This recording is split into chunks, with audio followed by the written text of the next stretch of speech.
धर्मों को साथ जोड़ने की कोशिश में जुटी है। तो वहीं देखिए, सनातन से जुड़े कार्यक्रमों में प्रधानमंत्री मोदी समेत बीजेपी के नेता बढ़ चढ़ करके हिस्सा ले रहे हैं। लेकिन पिछले दिनों प्रधानमंत्री मोदी का सूफी कार्यक्रम में हिस्सा लेना कई मायने में अहम है। तो वहीं दूसरी तरफ बीजेपी को काउंटर करने के लिए कांग्रेस भी अपनी रणनीति बदलती हुई दिखाई दे रही है, या यूं कहे कि कई राज्यों में करारी हार के बाद कांग्रेस को हिंदुत्व की राह पर मजबूरी में लौटना पड़ रहा है। पिछले दिनों कर्नाटक में डिप्टी सीएम डीके शिव कुमार महाशिवरात्रि के अवसर पर तमिलनाडु में ईशा योग केंद्र पहुंचे थे, जिसको लेकर के राजनीति भी गर्म हो गई थी, क्योंकि मंच पर अमित शाह भी मौजूद थे। देखिए ये रिपोर्ट।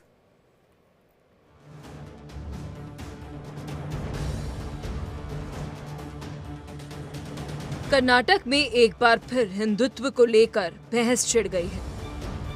उप मुख्यमंत्री डीके शिव कुमार ने प्रयागराज जाकर महाकुंभ में स्नान किया।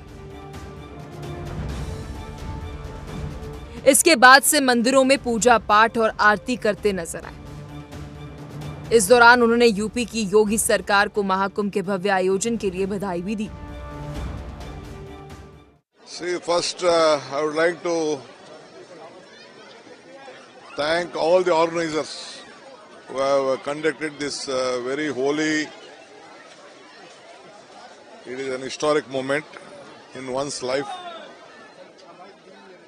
With looking all of the arrangements, what they have done for this crores of people who have been come here, it is not a small job. I know what organization takes place. They have done a good job. इधर जब सवाल उठा तो उन्होंने कहा कि वे हिंदू पैदा हुए हैं और हिंदू ही मरेंगे। डीके शिव कुमार का एक्स अकाउंट देखें तो वह प्रयागराज से आने के बाद लगातार पूजा पाठ और मंदिरों की तस्वीरें शेयर कर रहे हैं।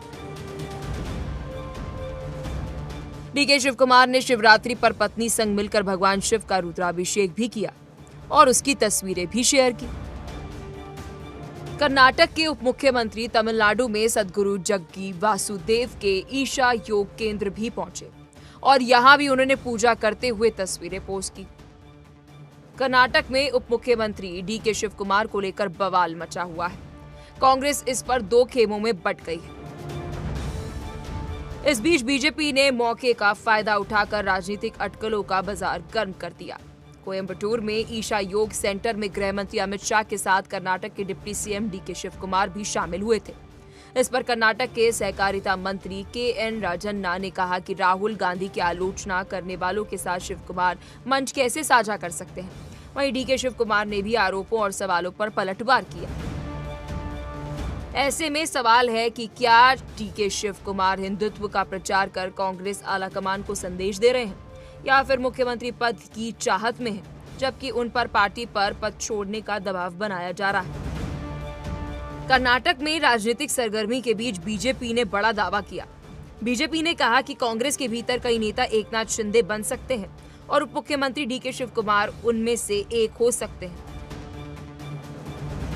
विपक्ष के नेता आर अशोक ने ये बयान देकर राज्य की राजनीति में हलचल मचा दी है। Bureau report, India daily.